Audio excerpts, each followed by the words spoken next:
Buenas noches a todos, a todas. Nuevamente estamos aquí con una nueva entrevista desde la revista La Rebelión se Justifica y también en conjunto con la página América Rebelde. En esta oportunidad eh, vamos a entrevistar al compañero Ernesto Jiménez del colectivo de familiares de rodillistas caídos. ¿Eh?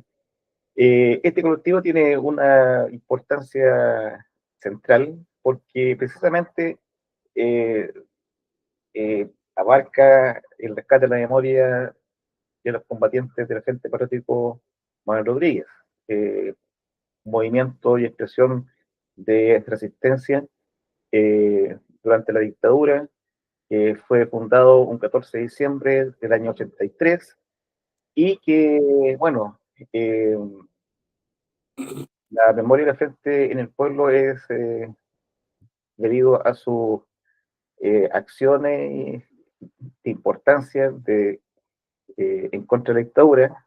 Ya el próximo mes, septiembre, se cumple un nuevo aniversario del atentado a Pinochet, que fue realmente realizado por un contingente de compañeros rodriguistas. Por lo tanto, estamos eh, ante un trabajo bastante importante de el rescate de los rodriguistas caídos.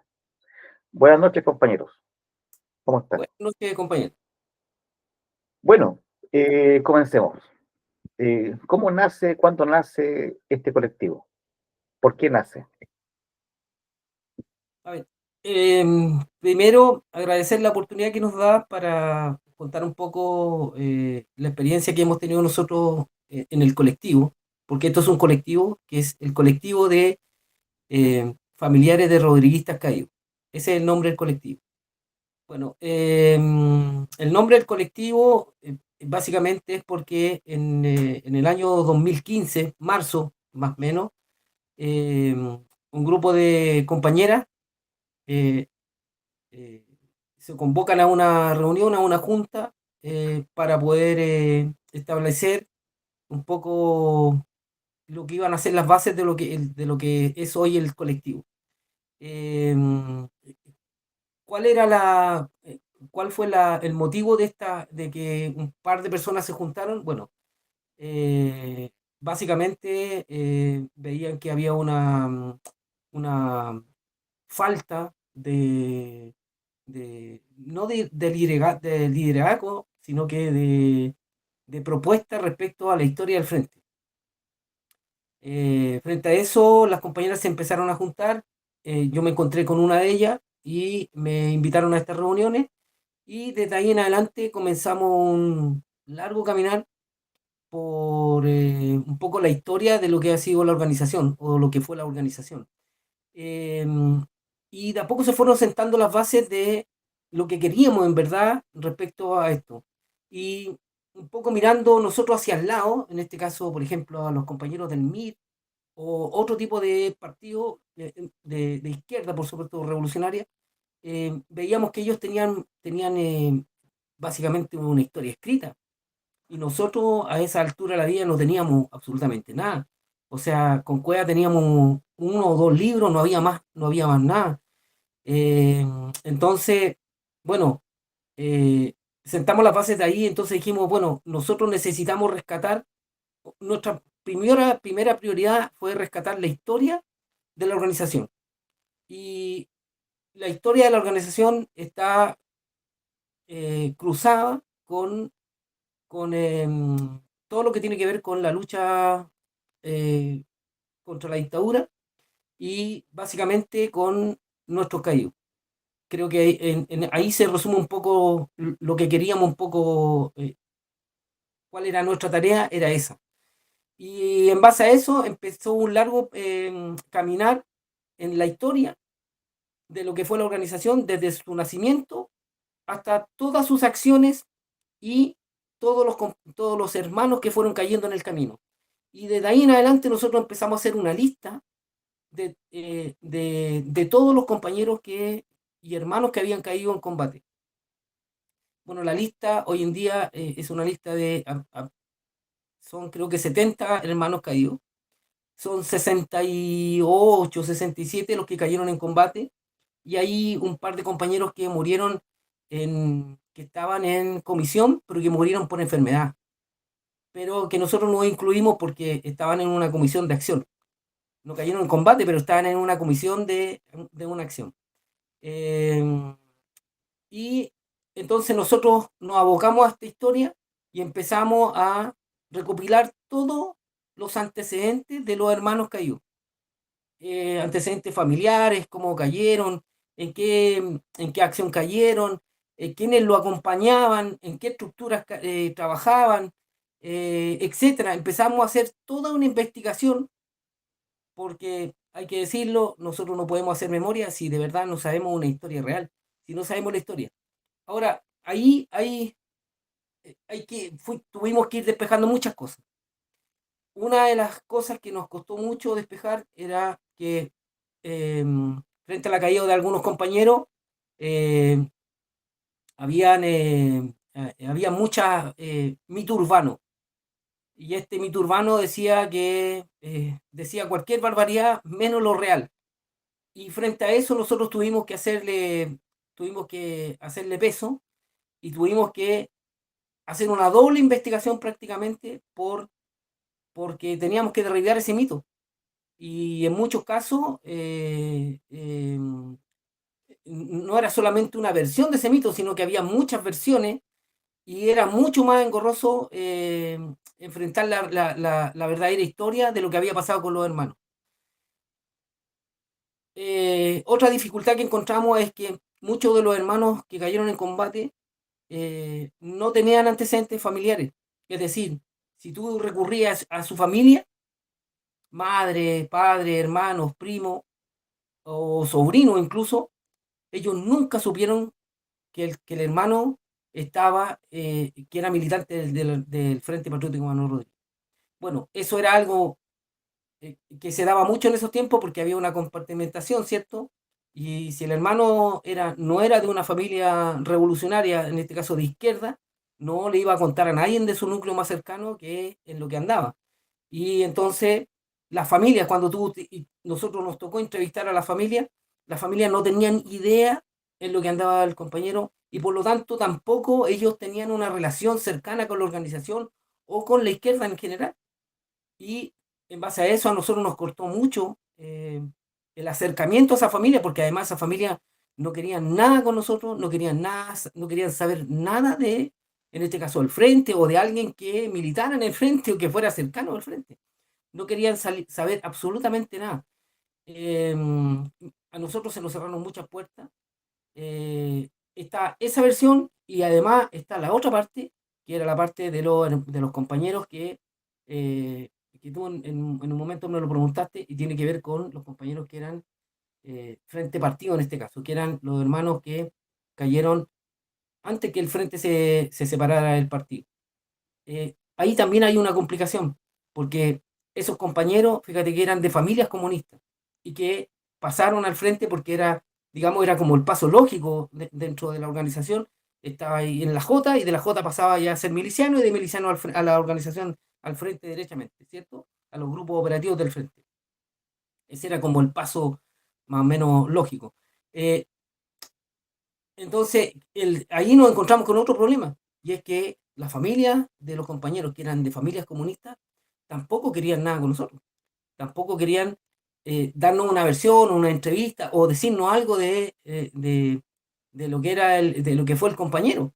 Lo que nosotros buscábamos, básicamente, y que buscamos durante mucho tiempo, fue información muy, muy básica. Si jugaba la pelota, si le gustaba cantar, si tocaba guitarra, si participaba en alguna actividad en la iglesia, etcétera. Queríamos saber en verdad cómo era el compañero, cómo era el hermano. Eran jóvenes, por lo tanto, eh, aparte de sueños, también tenían otras cosas, como cualquier joven de este país. Y queríamos saber eso, porque a nosotros nos interesaba por sobre todo destacar la vida humana de cada uno de los hermanos. No nos interesaba destacar que tiró balazo, que tiró tantas granadas, no nos interesaba esa parte nunca nos interesó, no nos importaba eso porque a nosotros siempre nos importó como colectivo pusimos siempre arriba la importancia de la vida de los compañeros, de cómo eran de verdad como jóvenes. Em, y eso nos costó mucho, de verdad que nos costó mucho. En muchos lugares nos cerraron la puerta, en muchos lugares nos dieron una entrevista y se acabó, no hay más, no vuelvas más. Así me lo dijeron a mí claramente, no vuelvas más, por favor. Y yo lo entiendo y lo entendí siempre porque además, fíjate que era bien doloroso ir a hablar con los papás o con los hermanos porque son heridas que no se cierran, ¿no? Y uno cuando va a entrevistarlo, a preguntarle cosas, estáis metiendo el dedo en la herida de nuevo, estáis abriendo heridas que no están cicatrizadas. Y obviamente yo lo entendía perfectamente. Y también me iba con ese dolor y con esa carga emocional, porque es complicado y es difícil. Pero así ha sido un poco en la trayectoria del colectivo. En estos 10 años, la verdad que nos ha pasado de todo, nos ha pasado de todo, pero hemos logrado mantenernos en pie y hemos logrado rescatar la historia de la organización en estos años, en estos 10 años, porque además el colectivo este año está cumpliendo 10 años de organización, de militancia, y la verdad que estamos como súper contentos de lo que hemos logrado con este grupo bien afiatado, eh, en donde no hemos estado exentos de problemas, de dificultades y de muchas otras cosas más que nos han ido pasando en el camino, pero que las hemos ido logrando superar. Y fíjate que una de las grandes cosas que nosotros hicimos cuando formamos este colectivo fue bajar la simbología y cambiar un poco la manera de expresarnos. Hasta ese momento había mucha simbología y además había una verborrea impresionante. eh, y además nos sacudimos un poco los parásitos que no habían, que de a poco empezaron a llegar a nosotros, nos sacudimos esos parásitos y nos sacamos también un montón de cosas. Por sobre todo, eliminamos los egos, los protagonismos y a los protagonistas. Los eliminamos porque nunca nos hicieron bien y nunca nos van a hacer bien. Eh, entonces, fíjate que nuestro colectivo ha participado en muchas cosas, pero a nosotros en verdad no nos interesa como otra, porque nosotros vemos todo el rato eso. Oye, por favor, colocan mi logo ahí, por favor, coloca mi insignia, coloca mi bandera o coloca mi nombre ahí. Eh, la verdad que eso a nosotros nunca nos ha importado. A nosotros no nos interesa ser protagonistas de esto, nos interesa trabajar por sobre todo, nos interesa el quehacer, pero no el quehacer por el quehacer, sino que tenga un objetivo siempre claro hacia dónde queremos llegar. Y como te digo, nos hemos sacudido de todos estos parásitos que normalmente llegan a nosotros. Y otra cosa, nos sacudimos en un tiempo, nos dimos cuenta que empezó a llegar mucha gente al colectivo eh, a querer sumarse, pero fíjate que con otra intención, con, porque siempre vieron al colectivo como la refundación de una organización que ya no existía y que ya no va a existir. Ese es el tema. No, esta no es la refundación de nada. Esta es la historia y cómo nosotros hacemos memoria de una organización que fue grande en su tiempo, que fue espectacular, pero que ya no está, ya no está. Y lo que nos sigue interesando a nosotros es seguir haciendo la memoria de todos nuestros hermanos que cayeron en combate, de todos nuestros hermanos y de todo lo que se hizo en la organización. Ese un poco ha sido, ese es un poco el colectivo que hoy tenemos que, como te digo, ha participado y ha hecho cosas, pero que nosotros nos mantenemos en silencio y siempre nos mantenemos en bajo perfil porque no nos interesa en realidad figurar en nada, nos interesa por sobre todo que cuando nos sumamos a un trabajo lo hagamos, tratamos de hacerlo lo mejor posible y que el resultado sea el óptimo. Interesante lo que cuenta. A mí la verdad es que me impactan varias cosas. Porque una de las banderas del amplio movimiento en contra de la impunidad es precisamente la memoria. ¿Ya?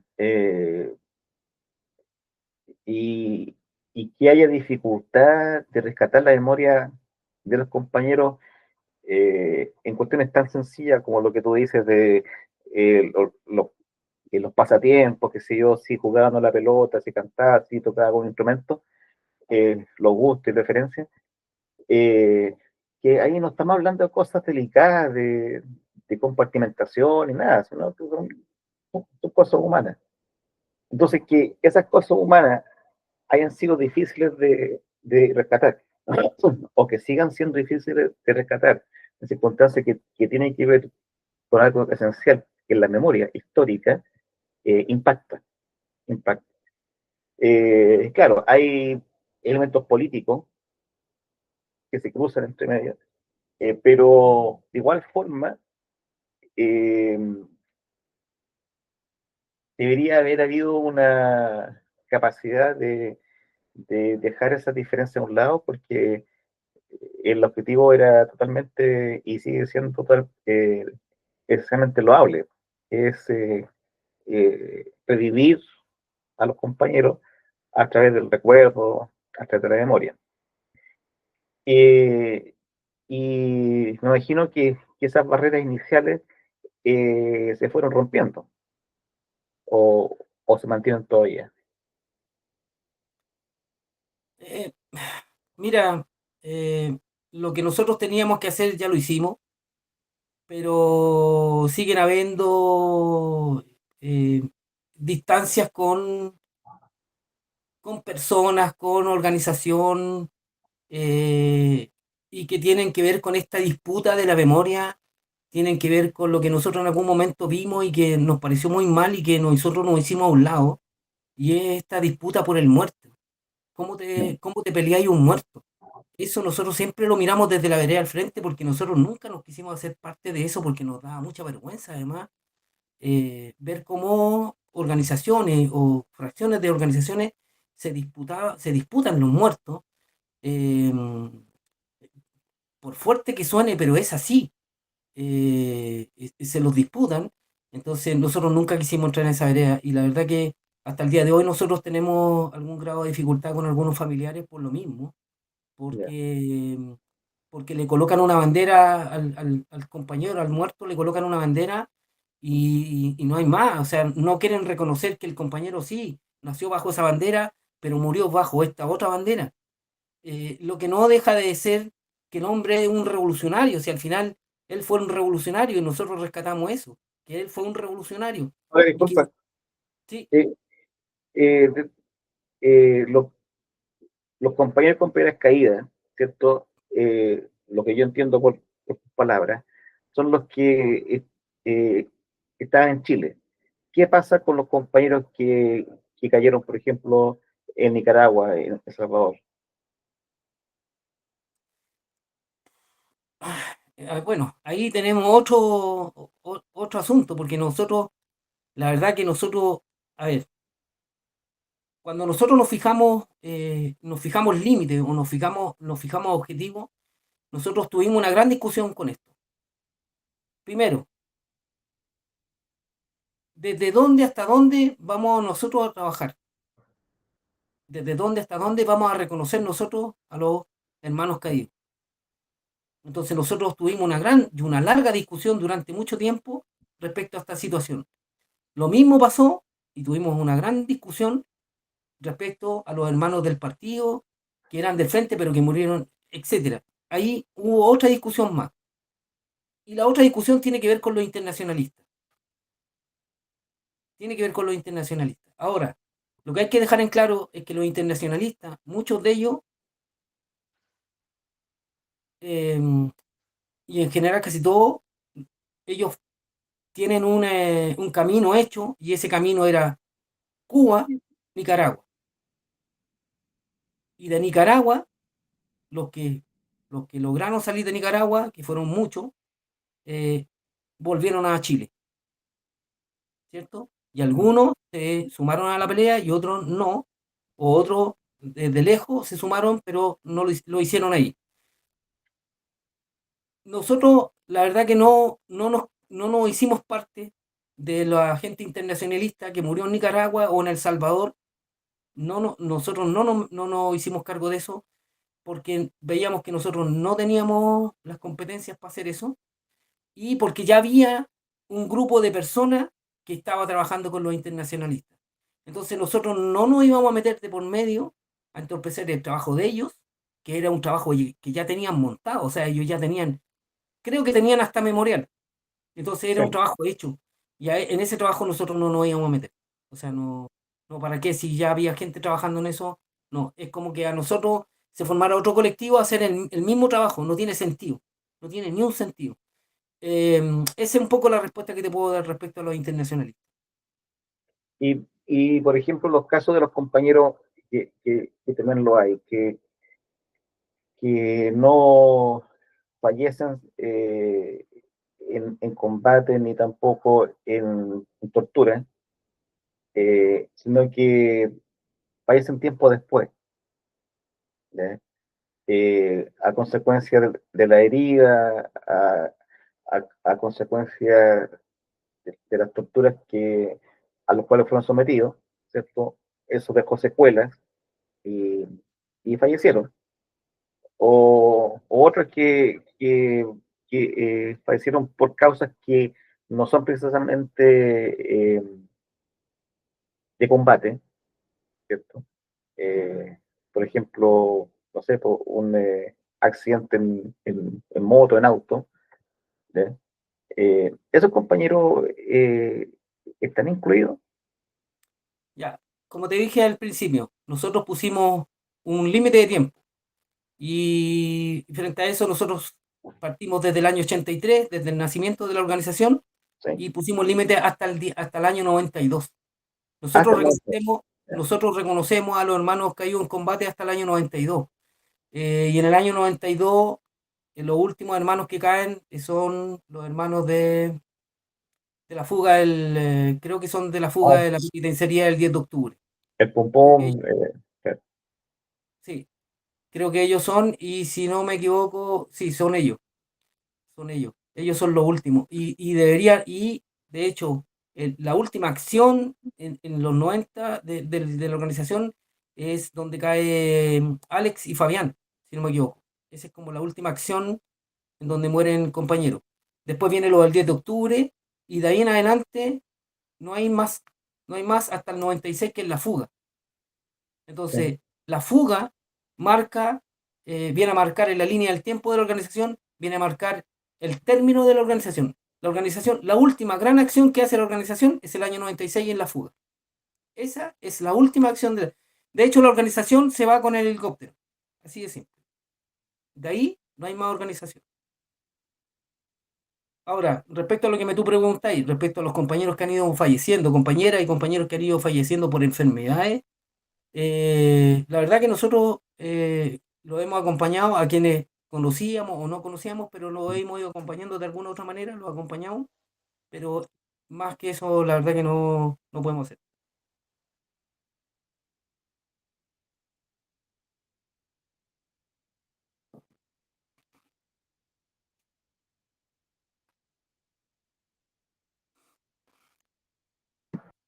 Lo, lo otro que debe ser difícil, ¿cierto? Es lo que tú señalabas de que habían personas que llegaban al colectivo, al espacio, en busca o pensando que era la refundación, ¿cierto? Debe ser difícil establecer desde la honestidad, romper esa ilusión, ¿cierto? Y debe requerir bastante coraje el decir con franqueza, mira, sabes que esto no es la refundación, es otra cosa. ¿Ya? ¿Cómo lidiaban con eso? Es difícil y es Porque más complicado aún. el que llega con entusiasmo, porque le atrae, porque le admira, porque hay una moral detrás de los compañeros, hay una historia, y que peguen el portazo y digan, mira, esto no es lo que tú piensas, ¿ya? Este no es la, la rendición o el Frente 2.0. ¿Ya? Es complicado, es complicado.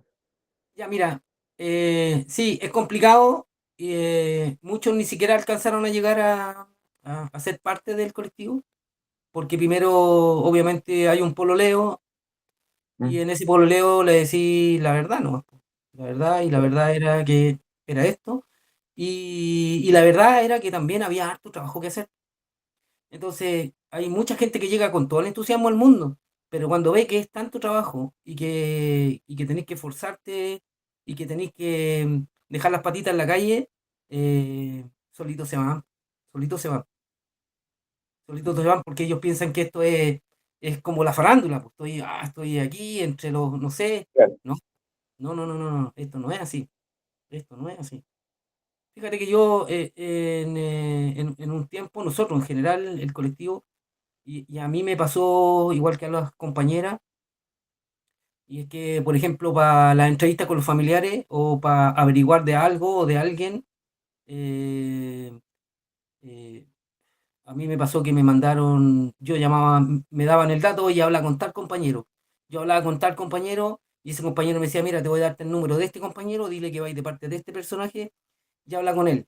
Y cuando llegaba al segundo personaje, ese personaje me mandaba con una tercera persona. A veces me mandan hasta con una cuarta persona para que me dijeran, ¿sabéis qué? No te puedo decir nada porque no, porque es muy peligroso, porque no sé qué. O sea, eran días, era una semana perdida de trabajo y de todo, po, de todo. De la nada. Entonces, fíjate que el trabajo que nosotros estábamos haciendo inicialmente era trabajo de verdad, era de verdad que el trabajo esa era una cosa, y lo otro es que el colectivo en sus primeros años eh, todas las conmemoraciones, en general las conmemoraciones de los compañeros, las hacíamos en el cementerio nosotros. Nosotros básicamente estábamos en el cementerio el año casi completo, sobre todo octubre. Octubre es un mes complicadísimo porque hay muchos casos y hay mucha gente muerta en octubre. Entonces, bueno, está lo de está Corpus Christi en junio y después está octubre. Son como las fechas más marcadas donde hay una gran cantidad de compañeros y hermanos que están caídos ahí. Entonces, eh, en nuestro trabajo en los primeros años fue complicado, difícil. Pasábamos los cementerios, las conmemoraciones, organizando cosas, etcétera. Todo esto además autogestionado, ni siquiera hay que entender una cosa, detrás de este colectivo no hay nadie, no hay absolutamente nadie. Y esta es una de las cosas que nosotros normalmente le decíamos a la gente que quería integrarse al colectivo o que quería llegarse al colectivo. Detrás de nosotros no hay nada, no hay nada. No busquen algo porque no va a haber nada. Y eso un poquito les bajaba los ánimos y les bajaba esto. No nosotros creyendo con el ánimo de que no participaran, no, pero eso espantaba a la gente. Eso espantaba automáticamente a la gente. Pero era por eso, era básicamente porque ellos siempre pensaron que detrás de esto había algo más grande, que detrás de nosotros había algo grande que se estaba formando, que se estaba creando. No era así. Entonces, cuando tú le decías a alguien, oye, detrás de nosotros no hay nada, somos nosotros y eso es, no hay más. Claro, el bajón era fuerte, po. O sea, es como estar en un ascensor en el 20º piso y el ascensor cae libre. Sí, Me imagino eso. sí, Ahora, tú al principio hablabas de que lo que le importa al colectivo es la parte humana del, del compañero, la compañera, del hermano, la hermana. Eh, ¿cómo, cómo lidian? Porque el Frente Patriótico, sus rasgos principales es el arrojo, ¿cierto?, en la acción, pero también hay todo un tema sobre la moral rodriguista, ¿cierto? La conducta del militante. ¿Cómo compatibilizan ambas cosas en el discurso eh, sobre la memoria? Por ejemplo,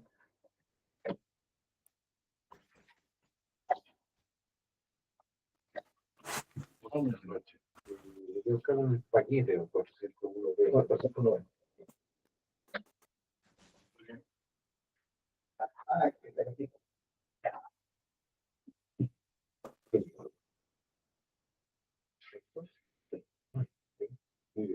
Buenas noches, que descansa.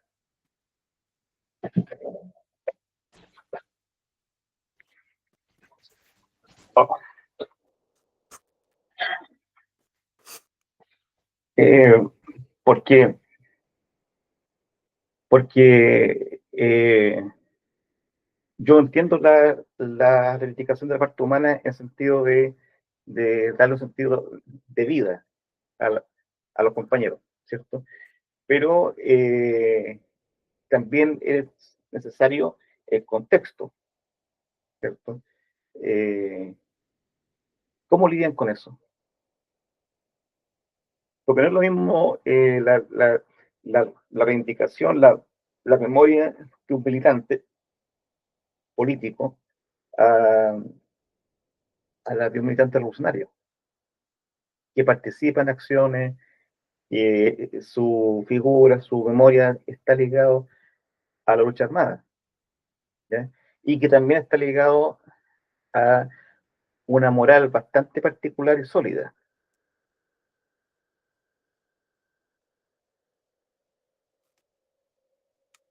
A ver, tú me hablas de la memoria de los combatientes y de la moral de los combatientes. ¿Tú me estás hablando de eso? Sí, claro, porque el militante, el concepto militante es distinto en ciertos aspectos al concepto de combatiente, ¿eh? Tiene similitudes, pero son distintos, ¿eh? Entonces, no es lo mismo, no, creo yo, no es lo mismo hablar de un militante que hablar de un combatiente, especialmente cuando se rescata la memoria, porque son formas de enfrentar la política distintas, ¿cierto? Son formas de ver la vida distintas, ¿sí? Por ejemplo, yo me imagino los compañeros que estuvieron en el atentado, ¿cierto?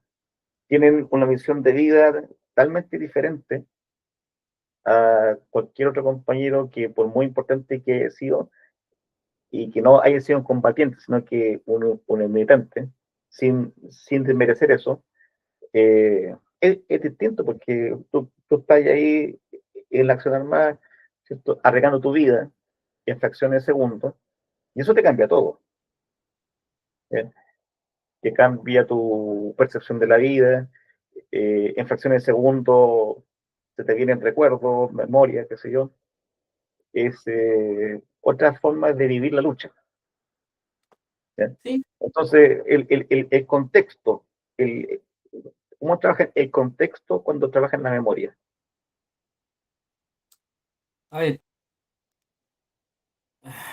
bueno, básicamente los hermanos, bueno, la memoria que nosotros que hemos reconstruido de alguna u otra manera, que la hemos reconstruido de a pedacitos, ¿cierto?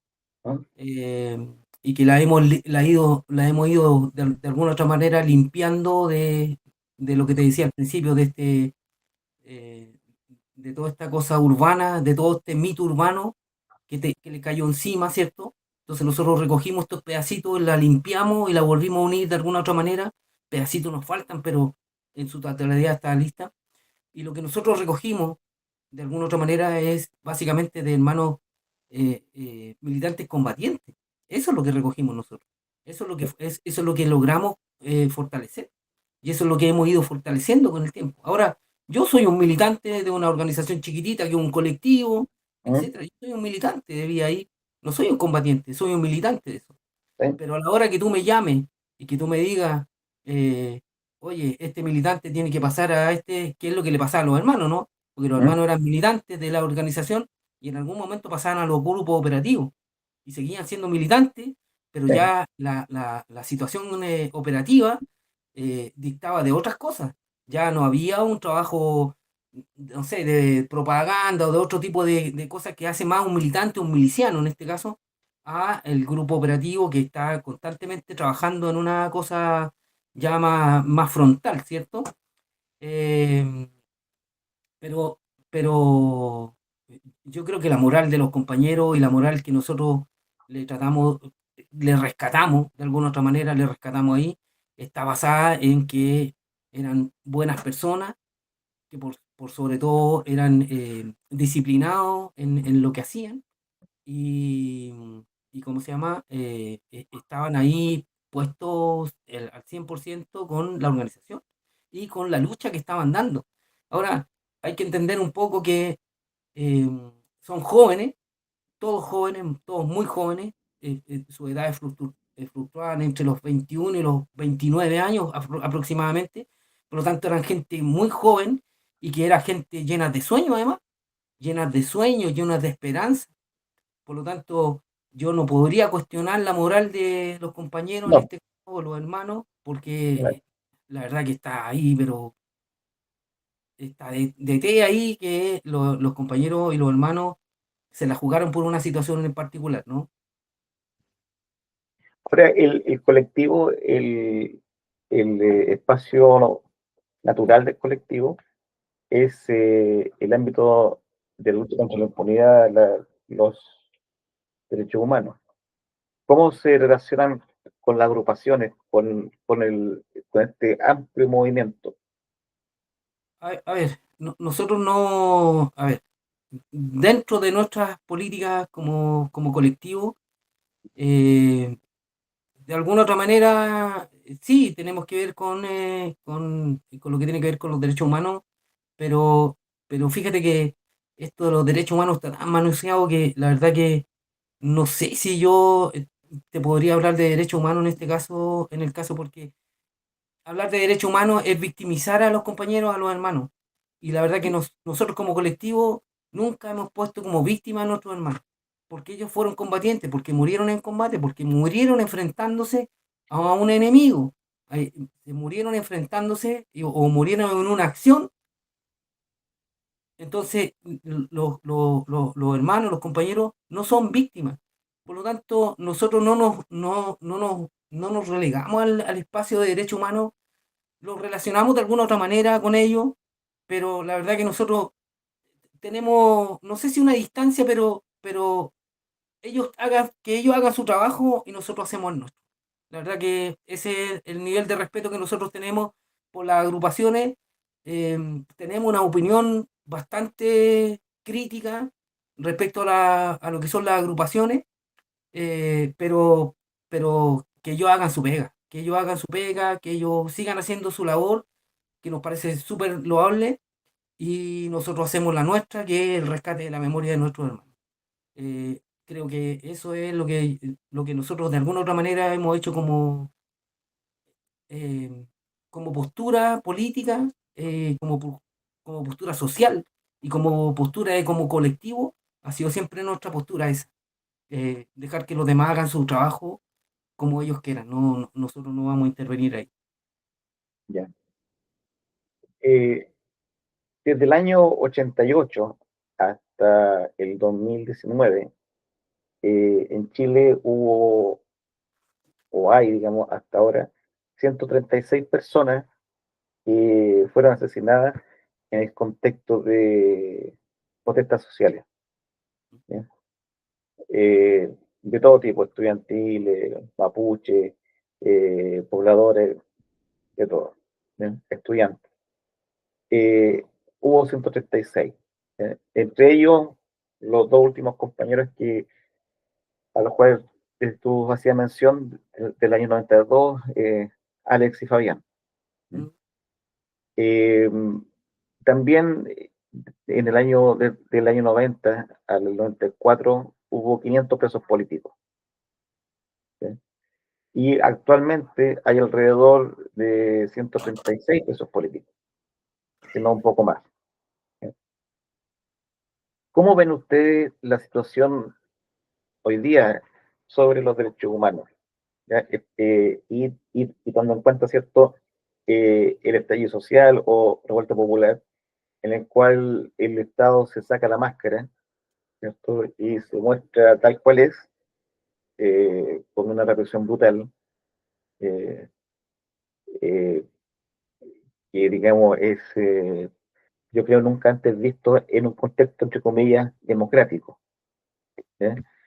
Eh, con una aplicación de, digamos, políticas contrainsurgentes eh, eh,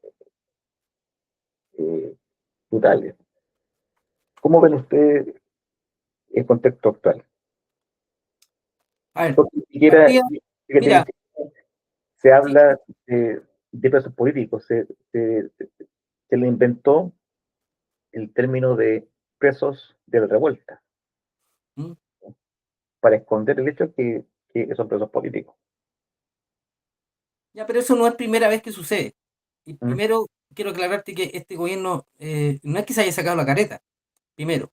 Segundo, este no es un Estado democrático, ni nunca lo ha sido. O sea, desde el año 90, desde que asume Patricio Dargo en adelante, este es, esta democracia es la de ellos, no es la democracia nuestra. ¿Sí? No es mi, perdóname, pero no es mi democracia. No sé si es la tuya, pero la mía no es. No, Y nunca lo ha sido. En no para estos nada. 30 o casi 40 años, nunca ha sido mi democracia. Yo no estoy por esa democracia, no me interesa defender esa democracia de ellos, porque es la democracia de su privilegio, por lo tanto es eso. Lo segundo, lo de la máscara, ellos nunca han tenido una máscara, porque ellos siempre han sido represivos. Ellos siempre han sido de la misma manera. Ellos siempre han sido con la misma crueldad. O sea, Alex y Fabián mueren en un asesinato en vivo, televisado. Y eso ya es con la Sí, concertación. O sea, ¿de qué máscara me habláis? Primero, y eso, y a lo largo de los años ha sido siempre igual. Con más o con menos ha sido siempre lo mismo.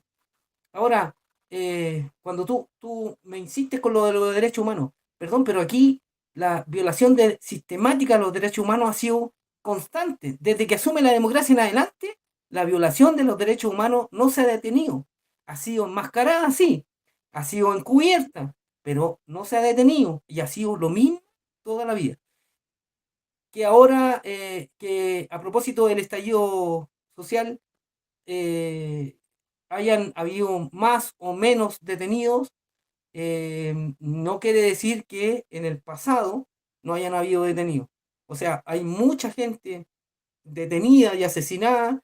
Yo te hablo, por ejemplo, de los mapuches, del pueblo mapuche que ha sido sistemáticamente aniquilada. Y dónde, porque tú me preguntas por lo de los derechos humanos, pero ahí no funcionan los derechos humanos. No funcionan los derechos humanos tampoco en la clase obrera, etcétera. La clase obrera o el pueblo, no existen los derechos humanos. Entonces, eh, la postura que nosotros siempre hemos tenido ha sido bastante intransigente en ese sentido. Eh, creo que, creo que es importante decir que el tema de los derechos humanos es una situación que en este caso tanto el Estado como el gobierno, los estados, el Estado y los gobiernos que han pasado por, eh, por este país han violado sistemáticamente los derechos humanos y en donde no se ha respetado ni un ápice de lo que dice la Carta Fundamental. Ni un ápice se ha respetado. Entonces, cuando aquí se llenan la boca hablando de derechos humanos, la verdad que eh, es una cosa tan manoseada y tan poco respetada, porque de verdad que no tienen ni un cero respeto por el asunto de los derechos humanos, que déjame decirte que es algo inventado además por, por un Estado burgués, por lo tanto, para proteger a los burgueses, etcétera. O sea, hay toda una contradicción con esto y, y la verdad que aquí en este país no funciona eso. Eso no funciona, es de la boca para afuera, pero en realidad en la acción no hay nada. No hay una protección. Ahora, si tú me habláis de los presos por la revuelta, de los traumas ocular, de los muertos de la revuelta también, etcétera, ahí hay una violación de derechos impresionante. Ahí hay una represión y una represión sistemática hacia una clase obrera, hacia la clase obrera, hacia el pueblo en este caso. Es una constante represión hacia el pueblo en este caso. Y ¿cómo se explica que en este gobierno de Boric se hayan eh, promulgado más de 50 leyes represivas, entre las cuales está la ley antitoma, aula segura, la ley antiterrorista, y a la vez se haya creado este nuevo Ministerio de Seguridad Pública, siendo que se autodefine como de izquierda? o sea, a mí no me asombra porque piensa que eh, Boris le salvó la cabeza a Piñera, porque si no es por Boris, el 19 de noviembre de ese año, del 19, o sea, aquí el pueblo estaba adelante y estaba pidiendo la renuncia de Piñera. Piñera tenía que renunciar. Tenía que renunciar. Aquí hay un estallido social y tenía que renunciar. ¿Y quién le salvó la cabeza? ¿Quién le salvó, terminó de salvar? Fue Boric. Cuando él negocia, en esta mesa de paz, ¿quién le salva es Boric el que le salva? Pero no es que Boric vaya a hacer un cambio radical en lo demás. O sea, si alguien está sorprendido, o sea, todos los que apoyaron a Boric, todos, incluyendo los del Frente Amplio, y que hoy en día están diciendo, oye, puta, este weón nos traicionó, no nos traicionó, hermano. Él siempre fue lo mismo. Él no iba a hacer otra cosa. Él no iba a hacer otra cosa. El pacto por la paz que él firmó tenía que ver con todas estas cosas. El pacto que él firmó con los grandes comerciantes de este país, con los grandes economistas de este país, tiene que ver con eso. Tiene que ver con todas estas leyes represivas, tiene que ver con todo este enjambre de cosas que van tejiendo para que no haya otro estallido social, para que no haya, para que el tejido social no se vuelva no vuelva a crecer ni se fortalezca. Nos quieren acallar de todas maneras, de todas maneras. Y no hacen todas las leyes. Molotov, los sindicatos, las leyes de aquí, las leyes de acá. Todos los días sale una ley nueva que nosotros desconocemos y que además se trabaja secretamente en el Parlamento y que cuando se aprueban salen con luces y dicen, oye, aprobamos esto, oye, súper bien, en pos de la seguridad, pero la seguridad de ellos, no la nuestra. Siempre es para ellos, no para nosotros. Entonces aquí hay un gran tema y que tiene que ver que la gente hoy en día se siente conforme con las migajas que le da este Estado, se siente conforme, se siente cálida con toda la sobra que le tira esta economía y ya está, po. Y no quieren perder esa miseria que les tiran, no la quieren perder. Entonces, no hay movilización, hay un reflujo enorme en términos sociales, en términos de organización. Las organizaciones están aniquiladas, aniquiladas. Aquí no hay organización. Lo único que quedan son vestigios de organizaciones territoriales muy pequeñas, pero que no hay más, porque no, todos los días esta realidad te aplasta, todos los días esta realidad te atropella y te mantiene en ese atropello, te mantiene en ese aplastamiento. Entonces aquí no hay cómo, por algún lado se inventa por aquí, se inventa por allá, pero no hay caso, porque además te metieron la tecnología, te metieron todo esto, te han ido involucrando en muchas cosas y tus necesidades, ¿dónde están? ¿Dónde están tus verdaderas necesidades? No existen tus necesidades. ¿Y cuál crees tú que es la salida para eso? Por- Porque lo que tú planteas, que es la verdad, digamos, que hay esta atomización, dispersión, que se dio, falta de conducción de muchas cosas. Eh, ¿Cuál es la salida? ¿Qué hay que hacer para salir de esta situación tan oprimente? Mira, yo la verdad que si yo pudiera decirte la receta de esta weá, puta, habría cambiado hace rato, po. Pero fíjate que yo, a ver, con el tiempo nosotros hemos ido observando, mirando todo esto, escuchando cosas, leyendo un par de artículos, algunas cosas, y estamos lejos de poder superar estas cosas porque en verdad no encontramos el hilo conductor.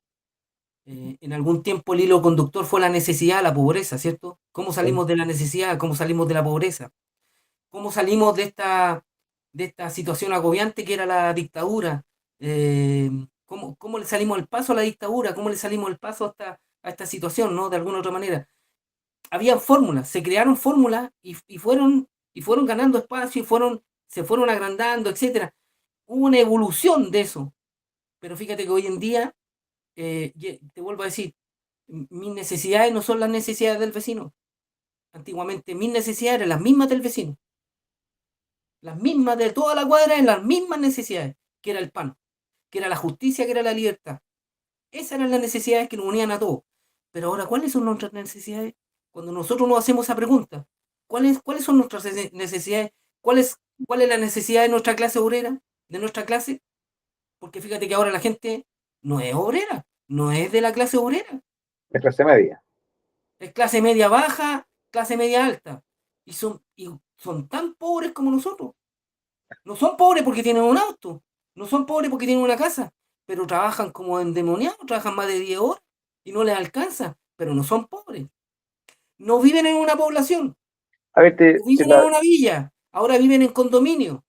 te formulo la pregunta. ¿Qué, ¿Qué hay que empezar a hacer para salir de esta situación? Yo, si yo te explicara la cantidad de fórmulas que hemos inventado, la cantidad de cosas que nosotros hemos hecho para poder encontrarle la hebra conductora a esto, si te contara las patas que hemos dejado en la calle, en reuniones, en cosas, para poder articular algo y que al final de la semana, cuando recorriste toda la zona, llegáis al mismo lugar y decís, ¿y qué tenemos? Nada. No tenemos mucho, no tenemos mucho. No tenemos mucho porque no sabemos por dónde va a reventar esto, no sabemos por dónde, de verdad no sabemos por dónde va a reventar, de verdad que no sabemos por dónde se va a terminar de articular algo interesante. Yo puedo tener la mejor idea, pero cuando la llevo al terreno, cuando lo llevo a la práctica, me encuentro con que me voy de portazos, po, porque o los cabros no tienen tiempo, o los cabros no quieren porque en realidad están preocupados de otra cosa, Mm, o hay, oye, te hago la pregunta, si tú tenías un grupo de amigos, de mm, gente que medianamente trabaja en la política, etcétera, ¿cuánto te cuesta hacer una reunión? ya. ¿Cuánto te cuesta hacer una reunión? ¿Cuánto te cuesta juntar a tu gente? Claro, hay múltiples factores que intervienen. ¿Sí? Lo Tiempo, que pasa es que, trabajo, cansancio, oye, plata, pero si te transporte. puedo decir que ahora los cabros ni siquiera los puedes llamar por teléfono, porque resulta que te acusan de invasivo, porque soy invasivo. No, tiene que ser por WhatsApp, tiene que ser así. No, o sea, yo por lo menos no trabajo así. O sea, a mí me gusta hablar con las personas, me gusta mirarlas a la cara, o por último llamarlas por teléfono, pero no escribirles, po. Y no es que yo no sepa escribir, pero me parece una situación Inaudito. tan mala, ¿cierto? Que, o sea, ahora, recién te lo decía, la tecnología nos juega o en contra o a favor, pero yo creo que más en contra, fíjate. Yo por lo menos pienso eso, porque Ahora ahora todo lo volviendo, tenemos que hacer así. claro, volviendo al colectivo en su esencia, ¿cuáles son las actividades que desarrolla el colectivo? Mira, en los últimos años nos hemos dedicado básicamente a, eh, estamos involucrados básicamente en la casa de Pedro Donoso, ¿Ya? que es la casa donde se hace la matanza de Corpus Christi. Estamos involucrados en ese trabajo, que es un trabajo territorial, y estamos ahí con todos los esfuerzos. Y aparte tenemos nosotros siempre trabajo en el año que son, bueno, apoyar la casa de Corpus Christi, pero también nuestra actividad de conmemoraciones que nosotros no perdemos, eh, y que cada cierto tiempo eh, empezamos a hacer. Este año, por ejemplo, hemos ido conmemorando los 10 años y hemos ido haciendo cosas, etcétera. Y ahora, para septiembre, vamos a hacer un par de cosas. Bueno, tenemos nuestro memorial lo sacamos hace ya hace, vamos a cumplir creo 2 años ya desde que inauguramos el memorial en el Cementerio General, un memorial que nos costó mucho tiempo hacerlo, y nos costó dinero también, que lo tuvimos que juntar durante muchos años. Eh, Vino la revuelta, después la pandemia, nos detuvimos en eso, tuvo eso detenido 3 años, por lo menos 4 años, casi 5 años detenido, pero logramos sacar adelante la pega y tenemos nuestro memorial.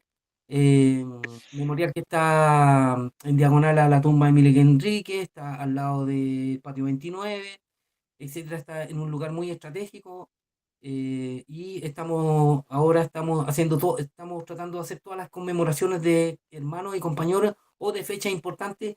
Estamos usando el espacio para poder hacer nuestras actividades. Como colectivo también, bueno, nos abocamos a la tarea de eh, de todo lo que tiene que ver con las actividades de Ramiro también. Decirte que Ramiro es parte integral también del colectivo de alguna u otra manera. Entonces, todo lo que tenga que ver con su libertad o con su situación carcelaria o de salud, nosotros también la apoyamos. Eh, y eso, y estamos tratando de involucrarnos en lo que más podamos en el trabajo territorial, básicamente, etcétera. Estamos ahí. Al, al estar pronto a cumplir 10 años, ¿tienen alguna, algún libro, algún video que relate la historia de estos 10 años? Estamos trabajando en eso. Estamos trabajando en un pequeño librito.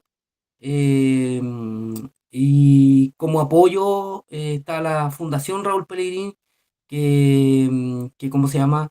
Eh, que sacaron esta página web en donde hay una línea de tiempo de la organización, ahí, ahí se muestra toda la historia en general del frente, hay testimonio, hay fecha, hay de todo en realidad en esa página web. Y junto con la fundación, por ejemplo, ahora para la conmemoración de Corpus Christi, hizo una bonita exhibición de la línea del tiempo del frente, con fotografías, con cosas en vitrina, etcétera. Y lo que pretendemos hacer es eh, queremos repetir esa actividad de la exhibición y estamos buscando el lugar adecuado para poder hacerlo. Eh, la fundación también tiene a la Tati Rodriguista, que es la que está permanentemente publicando cosas.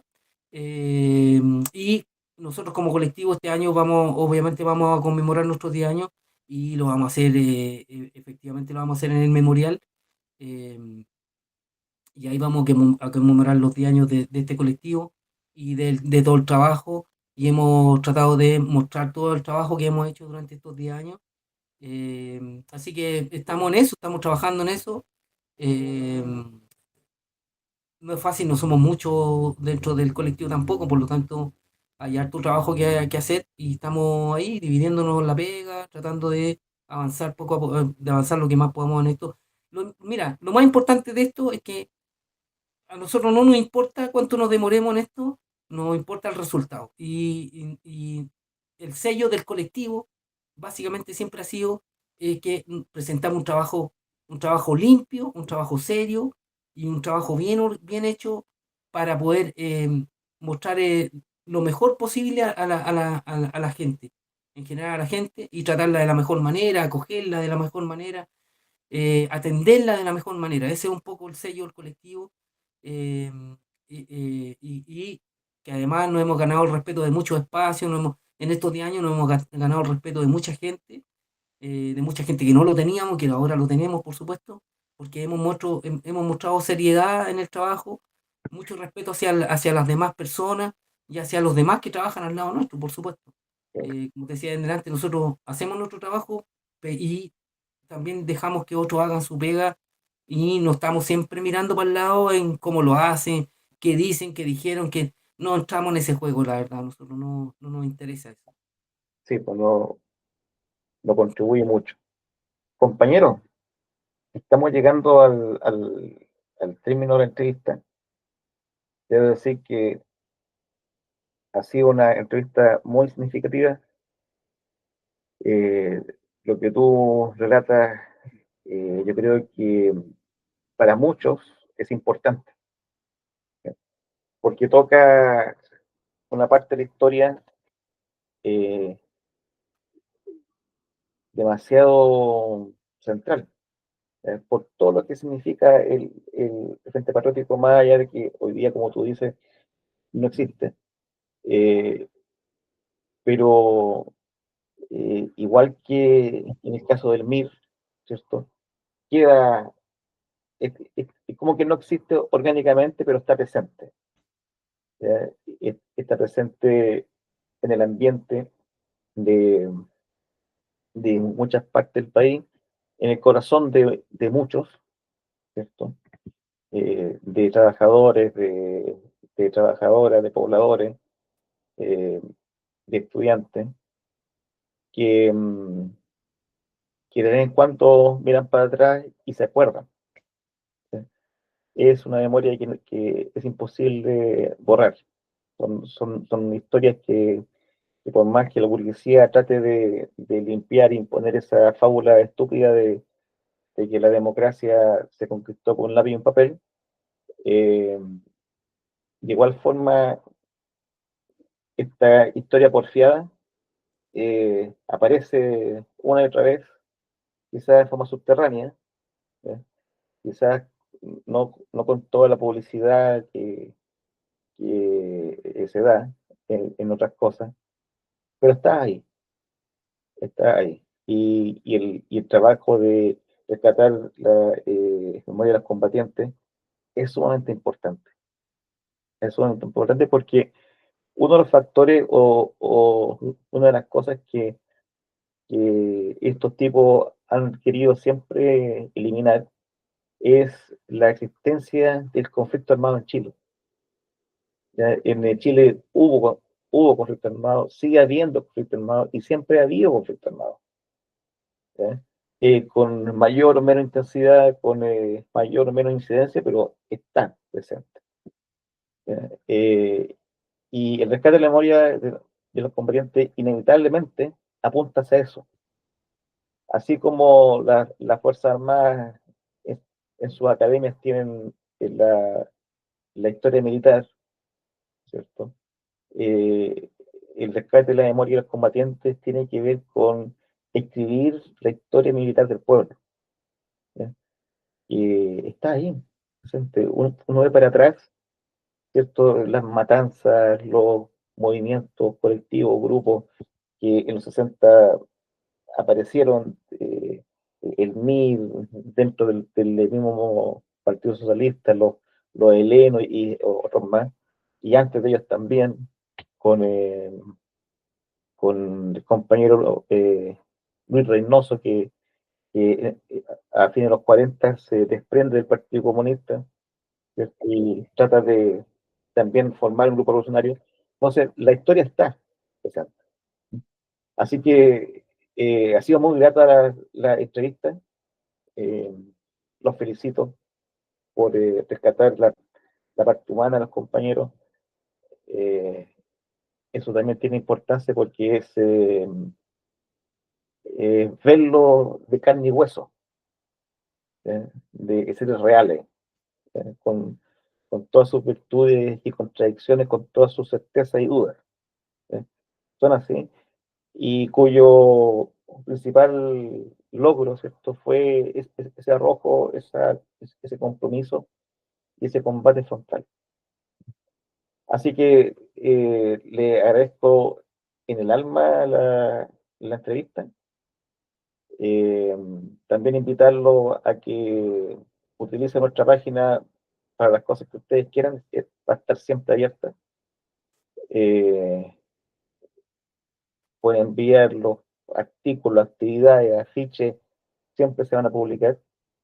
Y me gustaría que usted tuviera estos últimos minutos para, no sé, para hacer un llamado a la gente, invitarla. Sí, mira, yo antes que nada quiero decir lo que em, eh, la compañera Luisa Toledo dijo en alguna oportunidad, y que es que hacer memoria es un acto subversivo.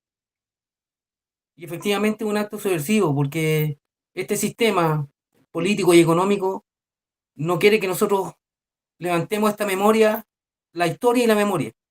No quiere que nosotros hagamos historia, que no hagamos memoria, porque quieren enterrar la historia y la memoria de nuestros combatientes, así como la enterró el Museo de la Memoria, porque en el Museo de la Memoria hay solo víctimas. Ahí no se muestra el combate frontal que hubo contra la dictadura. No se muestra a nuestros hermanos como combatientes. No se muestra a los compañeros del MIR tampoco como combatientes. No se Claro, muestra a todos los compañeros que combatieron de verdad la dictadura. Entonces, yo quiero básicamente decir que eh, no sé qué llamado hacer a la gente, pero es lo que nos va quedando. Nosotros estamos en este caso en una trinchera.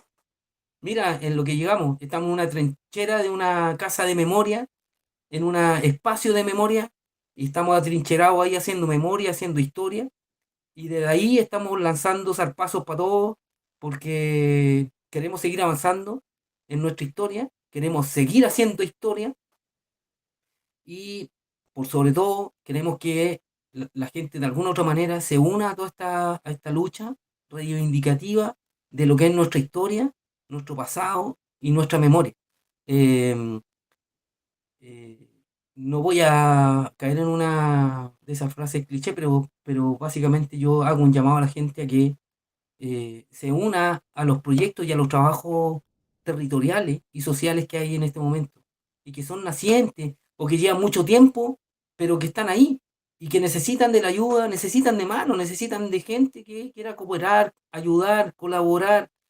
Yo, el, el llamado más sentido que hago es fundamentalmente a la gente de nuestra edad a que se incorpore a los trabajos territoriales y que se incorpore con humildad, con la tranquilidad que se merece toda esta cosa, sin el protagonismo, sin el ego, sin la tontera, porque eso no sirve, eso ya no, ya quedó atrás. Mira, hay gente que todavía habla de cosas que pasaron hace más de 40 años y que ellos fueron protagonistas en algún momento, yo respeto eso. Pero hermano, ya pasaron 40 años, ya eso no sirve, ya a nadie le sirve eso. Ahora hay que reformularse y hay que evolucionar. Si no evolucionaste, evoluciona ahora, hermano. En serio, evoluciona ahora y avanza con el trabajo territorial, con el poco tejido social que nos va quedando. Avancemos en eso, construyamos el tejido social que corresponde para poder enfrentar lo que se nos viene, si lo que se nos viene no es fácil. Mm. No es fácil lo que se nos viene. Por lo tanto, si no estamos fortalecidos en el tejido social, yo la verdad que aquí vamos a terminar de desaparecer, no sé. Ahí no sé lo que va a suceder, la verdad. Como te decía antes, no tengo una bola mágica, entonces no sé lo que va a suceder, pero no es bueno lo que uno proyecta en este caso. Así que, y te agradezco enormemente la posibilidad, la tribuna que nos da, la posibilidad de poder expresarnos que esto es algo que yo rescato del estallido social, es una de las cosas que yo rescato enormemente, y es que los medios alternativos son los que sobrevivieron a esto, son los que nacieron en esto, y los que han permanecido en esto, y son los que nos dan, de alguna u otra manera, la vitalidad que necesitamos, la verdad, Sí, porque la tele nos miente todo el rato. Entonces, pero estos medios son los que nos han dado la oportunidad de expresarnos, son la oportunidad que nos han dado de poder publicitar todo lo que tenemos a nuestro alcance. Y de eso yo soy un agradecido, soy un admirador además de todos estos medios de comunicación alternativos y siempre va a haber un respaldo, siempre va a haber un apoyo. Así como tú me dices, aquí te publicamos todo, bueno, nosotros también publicamos a través de nuestras páginas, a través de nuestros medios, replicamos todo lo que ustedes nos puedan mandar, material que podamos leer, que podamos consumir, etcétera. Estamos abiertos a eso. Así que muchas gracias de corazón por esta entrevista y por darnos el espacio. igualmente, compañero, y decir o recordar lo que decía Sandino. Sandino decía, yo quiero ver a mi patria libre o morir, y eso es lo fundamental. Así que, bueno, esperemos encontrarnos pronto, ¿cierto? Eh, hacer otra entrevista eh, que nos cuente cómo le ha ido con el museo itinerante, eh, qué impacto tiene, no sé si ustedes tienen una forma de evaluar el impacto que eso tiene, es difícil, pero, y bueno, eh, esperemos que las próximas reuniones, las próximas entrevistas, sea en un contexto más amplio, más unitario, más bullante, más pujante, y, y que esta realidad tan chacha como se dice, cambie de alguna vez, pues, o sea, que cambie por la buena o por la mala, pero tiene que cambiar. ¿Sí? Un abrazo, compañero, Un eh, abrazo a usted. y nuevamente los felicito. Muchas gracias. Nos vemos. Nos vemos. Chao. Chao, chao. Muchas gracias.